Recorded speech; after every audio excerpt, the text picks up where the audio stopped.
बिस्मिल्लाहिर्रहमानिर्रहीम। अस्सलाम वालेकुम।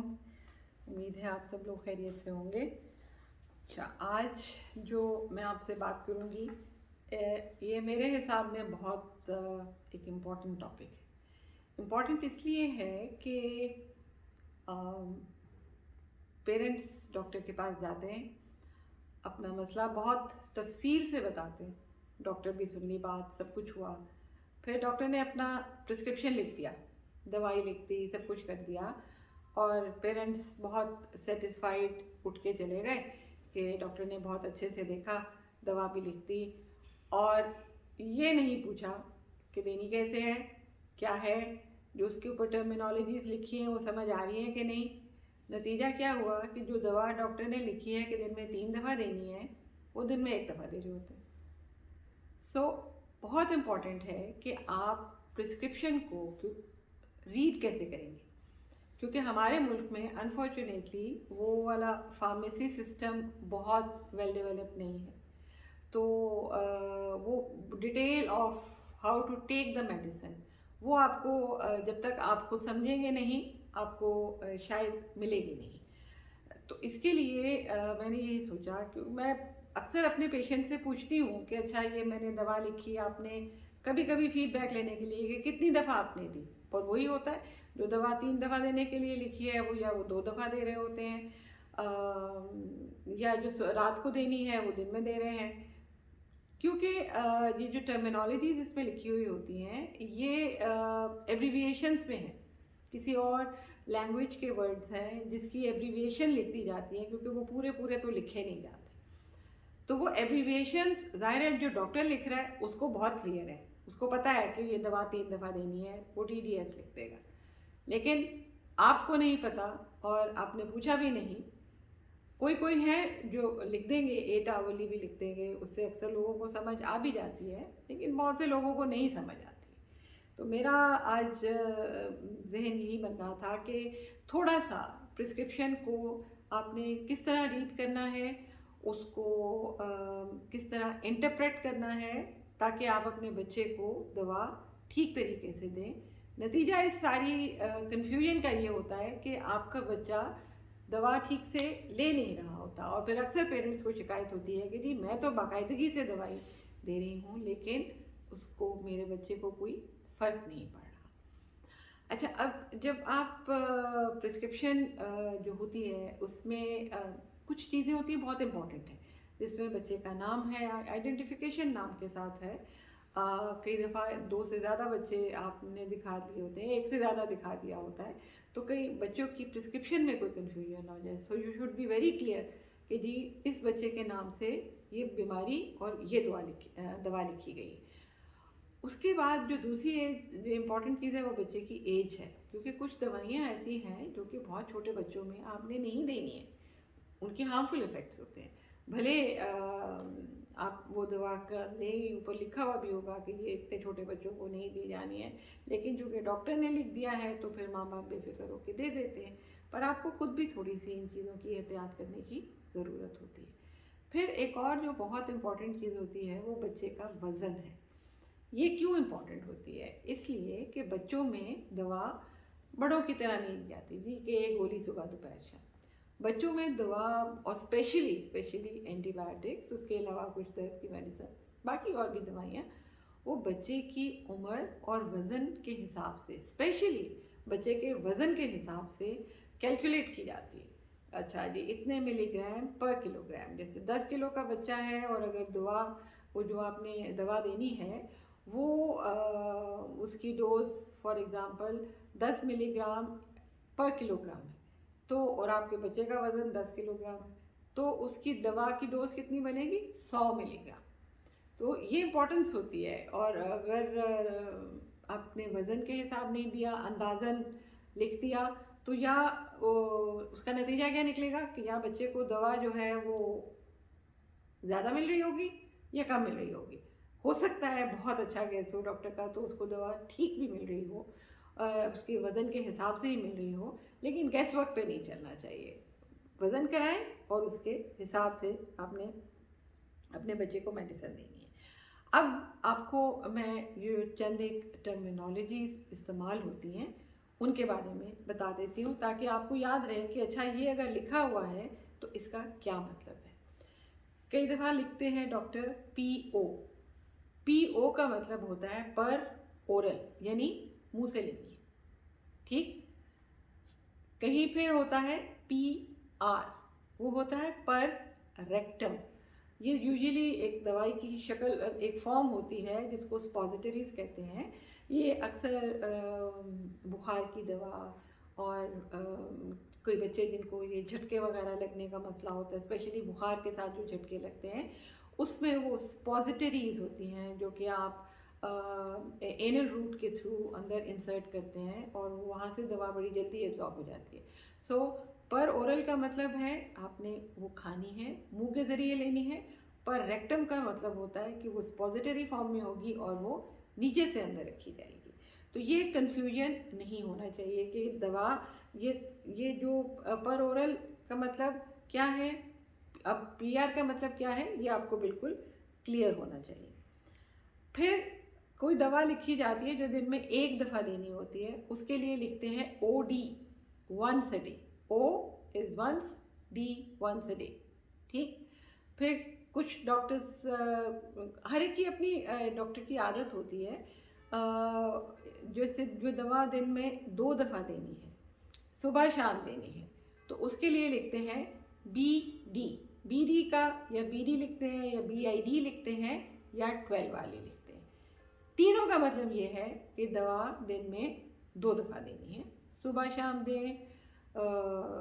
मतलब उसका मतलब ये है कि दो जो खुराक है दवा की दिन में 2 दफ़ा देनी है और इनके दोनों के दरमियान में 12 घंटे का वक्फा आपने डालना है, ठीक।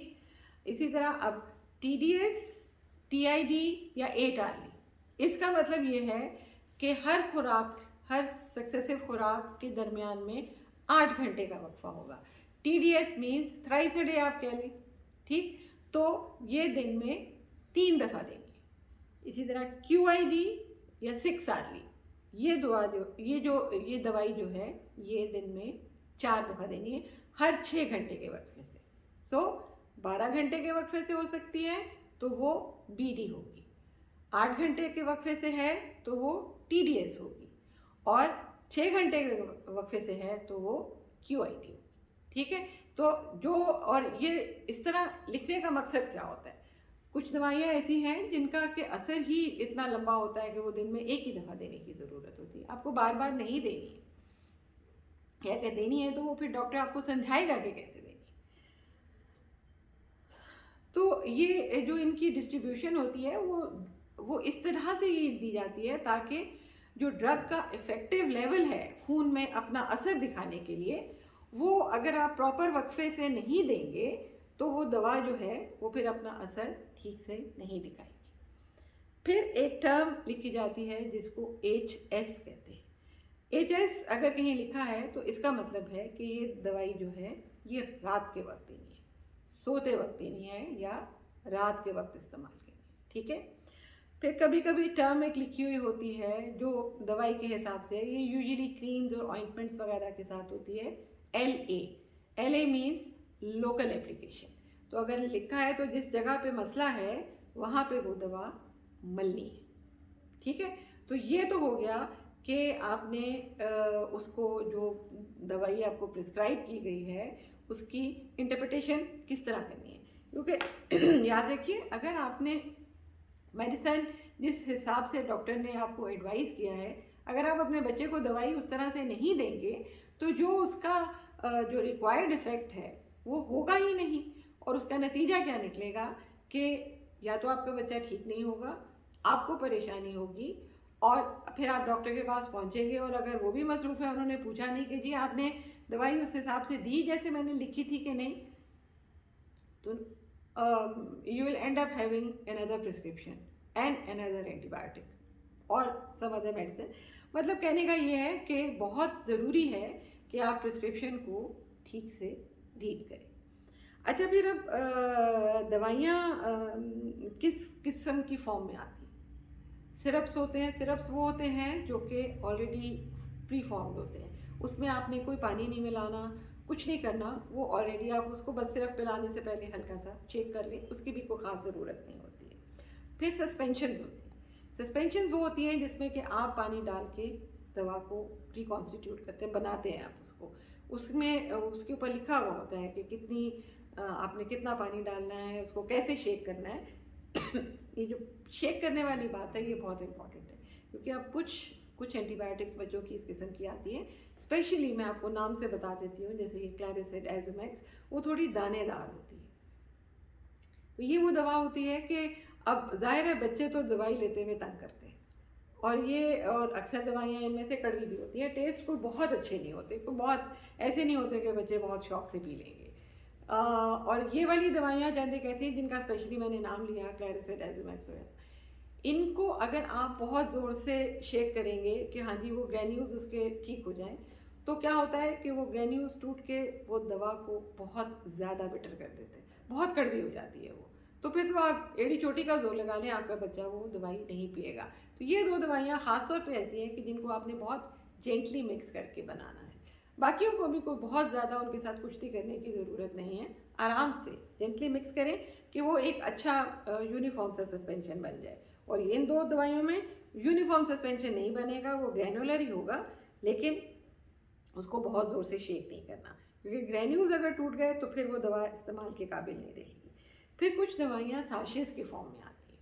अब वो साशेज़ जो हैं आपको उस पर डॉक्टर एडवाइस करेगा कि आपने उसे पानी में मिलाना है, और याद रखिए कि कभी भी बहुत बहुत ठंडे में या बहुत गर्म में नहीं, आपने बिल्कुल रूम टेम्परेचर वाले उसमें पानी में या किसी फूड में, जिसमें भी मिक्स करने के लिए डॉक्टर आपको समझाएगा, आपने उस तरह से करना है। और इसमें एक जो बहुत बहुत ज़रूरी बात है याद रखने वाली, कि साशे को आप पूरे बोल में नहीं मिक्स कर देंगे या पूरे गिलास पानी में नहीं मिक्स कर देंगे। उसकी वजह क्या है कि बच्चे तो जाहिर है थोड़ी मिकदार में चीज़ लेते हैं, तो अगर आपने दवा जो है वो ज़्यादा मिकदार के पानी में या खाने में मिक्स कर दी है, तो होगा क्या कि बच्चे ने अगर उसमें से 4 चम्मच ही खाए हैं तो वो बाकी की दवा उसको मिलेगी ही नहीं, तो रिक्वायर्ड डोज जो बच्चे में जानी है वो नहीं जाएगी। इसलिए हमेशा ये जो आपने मिक्स करना होता है उसको आपने बहुत थोड़ी क्वांटिटी में 1 या 2 चम्मच में मिक्स कीजिए, ताकि वो जो 2 चम्मच बच्चा खाए उसमें दवाई पूरी उसके अंदर चली जाए।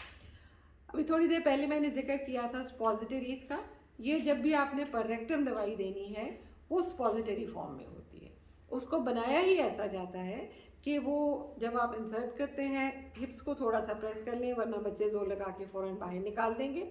वो दवा फिर बड़ी जल्दी जज्ब हो जाती है और अपना असर भी अच्छी फॉर्म में दिखाती है।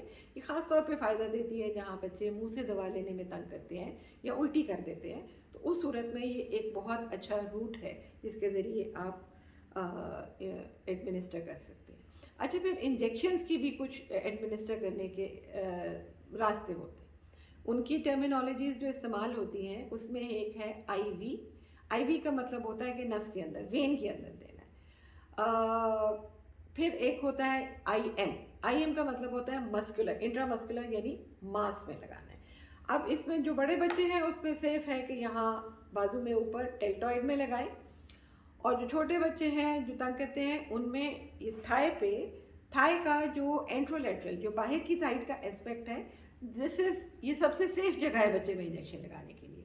पीछे हिप्स पे या बम्स पे जिस तरह कहते हैं, वहाँ अब इंजेक्शन बच्चों में, छोटे बच्चों में ख़ासतौर पे बिल्कुल नहीं लगाया जाता, क्योंकि एक बहुत इम्पॉर्टेंट नर्व है साइटिक नर्व पीछे, जो कि अगर केयरफुल नहीं है लगाते हुए तो उस नर्व को डैमेज होने का, ट्रॉमेटिक न्यूराइटिस और उसके साथ लिम्पिंग और बहुत सारे मसाइल आ जाते हैं।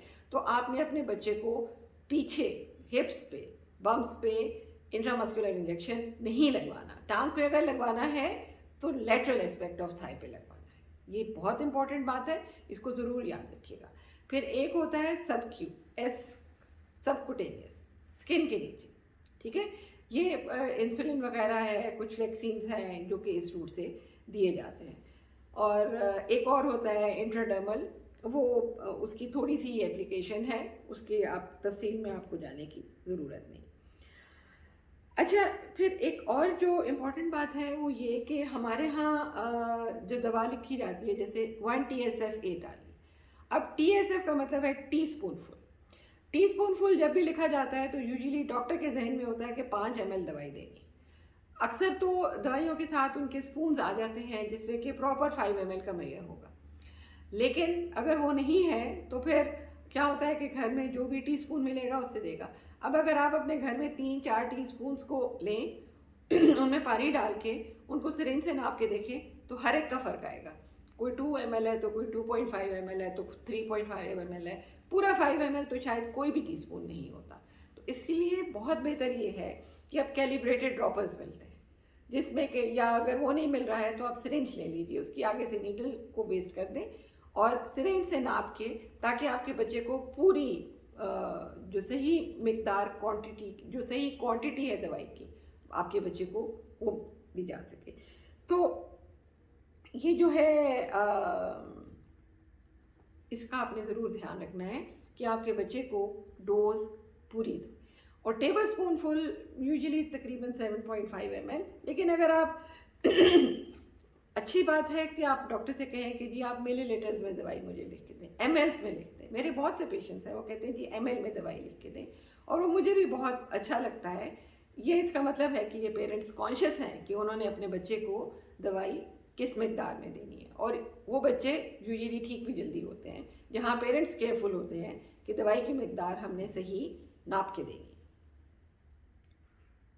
अच्छा, फिर एक और बहुत इम्पॉर्टेंट बात जो याद रखने वाली है, अनफॉर्चुनेटली हमारे कुछ पेरेंट्स को डॉक्टर शॉपिंग की भी थोड़ी सी आदत होती है। बच्चे को दवा शुरू की, एक दिन में आराम नहीं आया, फ़ौरन दूसरे डॉक्टर के पास चले गए। कोई भी आप एंटीबायोटिक शुरू करते हैं तो तकरीबन 48 घंटे उसका ब्लड में एक लेवल बनता है, उसके बाद वो अपना असर दिखाना शुरू करती है। तो अगर आप इतना इंतज़ार किए बगैर फ़ौरन दूसरे डॉक्टर के पास चले जाएंगे कि जी अभी तक मैंने एक खुराक, पेरेंट्स कहते हैं जी मैंने उसको सुबह दवाई दी थी वो अभी तक ठीक नहीं हुआ। तो जादू कोई दवाई नहीं करती। हाँ, बुखार की आप दवा देंगे तो बुखार नीचे आ जाएगा, बाकी जो भी मसले मसाइल हैं, खांसी शुरू हुई है तो अपना टाइम लगा के ठीक होगी। पेट खराब हुआ हुआ है तो वो भी एकदम से तो नहीं ठीक होगा। जो मसला जिसकी वजह से पेट खराब है वो बेहतर होना शुरू होगा तो वो भी बेहतर होना शुरू हो जाएगा। उसके साथ ये जब मुख्तलिफ मसाइल हैं इनका मैं आपको साथ साथ बताती रहूँगी। तो आपने और होता फिर क्या है कि आप एक डॉक्टर के पास गए, उसने दवा लिखी, आपको लगा कि ये ठीक नहीं हो रहा, अब दूसरे डॉक्टर के पास गए, और अनफॉर्चुनेटली बहुत, मैं ये नहीं कह रही हूँ कि डॉक्टर्स सारे ऐसे करते हैं, पर कोई कोई ऐसे भी होता है कि वही दवा वो डॉक्टर किसी दूसरे ब्रांड की लिख देगा। तो एक्चुअली आप अपने बच्चे को वही दवा दे रहे होते हैं, लेकिन वो किसी और नाम से है। तो आपको तसल्ली हो जाएगी कि हाँ जी अब मैंने अपने बच्चे के लिए नई दवा लिखवाई है, ये इससे ठीक हो जाएगा। तो आपको बेसिकली उनके ब्रांड नेम्स पे नहीं चलना, ट्रेड नेम्स का थोड़ा सा ध्यान रख लीजिए कि आप वही दवा, आप मुख्तलिफ नाम दवाइयों के बदल बदल के ब्रांड्स की वजह से वही दवाई दे रहे होते हैं, और आप अपने बच्चे को भी थोड़ा सा एट रिस्क डाल रहे होते हैं। ठीक है। अब फिर बहुत छोटे बच्चों में हमारे यहाँ बहुत रवाज है कि जी वो नज़ला हो गया था तो मैंने ये टी डे शुरू कर दी, या सॉफ्टिन दे दी, या जेटैक दे दी। याद रखिए कि ये एंटी हिस्टामिन्स बहुत छोटे बच्चों में बिल्कुल रिकमेंडेड नहीं है देनी। नज़ले की दवाइयाँ छोटे बच्चों में आप घर की रेमेडीज़ इस्तेमाल कीजिए ना। आप उनको कहवा पिलाइए, तो यखनी दे दें, थोड़ा बड़ा हो गया है तो यखनी दें, कहवा दें। 1 साल से ऊपर है तो आप शहद भी थोड़ा बहुत कहवे के साथ मिक्स करके दे सकते हैं, वार्म वाटर में थोड़ा सा हनी मिक्स करके दे सकते हैं। ये सारी चीज़ें बहुत और रिकमेंडेड भी बच्चों में एज सूदिंग रेमेडीज़ यही हैं। तो कोशिश ये करें कि ज़्यादा ये एंटी हिस्टामिन्स का और बहुत ज़्यादा कफ सिरप्स का इस्तेमाल बहुत छोटे बच्चों में ना कीजिए, until and unless specifically prescribe by the doctor. फिर हमारे यहाँ बहुत ज़्यादा रिवाज है कि फिनरगन को बच्चों को सुलाने के लिए इस्तेमाल करते हैं। ये बहुत एक गलत प्रैक्टिस है। मेरे पास अक्सर मदद आती है कि जी सोता नहीं है तो मेरी भाभी ने कहा था कि इसको थोड़ा फिनरगन पिला दो। तो ये कोशिश, हतुल इम्कान कोशिश करें कि इसको सुलाने की दवा के तौर पे मत इस्तेमाल करिए, उसकी अपनी स्पेसिफिक इंडिकेशंस हैं, सिर्फ उस सूरत में इस्तेमाल करना चाहिए। और याद रखिए कि कोई दवा, इवन वाइटामिन्स भी, अगर आप गैर ज़रूरी इस्तेमाल करते हैं तो उनके आपके बच्चों में साइड इफ़ेक्ट्स होते हैं, तो गैर ज़रूरी कोई दवा इस्तेमाल नहीं करनी। अच्छा, एक इम्पॉर्टेंट चीज़ जो मैं आपको शायद बताना भूल गई, वो नेबुलाइजेशन आजकल बहुत बहुत ज़्यादा रवाज है। नेबुलाइजेशन जहाँ ज़रूरत है, जहाँ ज़रूरत नहीं है, जहाँ ज़रूरत है वहाँ तो ज़रूर आपने इस्तेमाल करनी है, लेकिन अगर आपने 2 दफ़ा डॉक्टर को दिखाया, उसने नेबुलाइजेशन बताई, तीसरी दफ़ा आपको लगा कि हाँ जी बच्चे को फिर वैसा ही मसला है, आपने दिखाए बगैर फिर नेबुलाइजेशन शुरू कर दी। तो नेबुलाइजेशन बहुत एक अच्छा सेफ रूट है दवा पहुंचाने का, क्योंकि स्पेसिफिकली आपके जहाँ मसला है वहीं दवाई जाती है उससे, और इससे बच्चों को कोई एडिक्शन नहीं होती। एक तरीका ये इनहेल्ड मेडिसिन देने का एक तरीका नेबुलाइजेशन है और दूसरा इनहेलर है। इसमें बहुत से पेरेंट्स कहते हैं कि जी मैं नहीं इस्तेमाल करता, मुझे लगता है कि ये तो शायद आखिरी स्टेप है इलाज में, या बच्चे को इसकी आदत पड़ जाएगी। तो ये याद रखिए कि ये सिर्फ एक, जैसे आप दवा पिलाते हैं या टीका लगवाते हैं, ये भी एक तरीका है मेडिसिन देने का, और बल्कि रिलेटिवली सेफ तरीका है, पर इसको आप अपनी डिस्क्रेशन पे मत इस्तेमाल कीजिए, आप सिर्फ डॉक्टर से मशवरा करने के बाद कीजिए, ठीक है। और जब नेबुलाइजेशन में बेहतर तो यही होता है कि एक वक्त में एक ही दवा डालें सेलाइन के साथ, और उसको अक्सर ये देखा है कि हाँ जी अस्थमा वो एक दो दो तीन दवाइयाँ मिक्स करके इकट्ठी डाल दी कि जी बार बार बच्चा नेबुलाइज नहीं करवाएगा, तो ये नहीं करना। तो दिस मोर और less takes care of this aspect के आपने प्रिस्क्रिप्शन में दवा जो लिखी गई है उसको देना कैसे है, उसकी फ्रीक्वेंसी कैसे रखनी है, और आखिरी बात जो मैं करूँगी कि जहाँ आपको डॉक्टर के पास से उठने से पहले अपनी तसल्ली ज़रूर कर लीजिए कि दवा कैसे कैसे देनी है, किस मिकदार में देनी है, और कितनी देर तक आपको एक्सपेक्ट करना चाहिए कि ये दवा आपके बच्चे में असर दिखाना शुरू करेगी, ताकि आप उतना पीरियड हौसले से गुजारें और बहुत जल्दी दवाई को तब्दील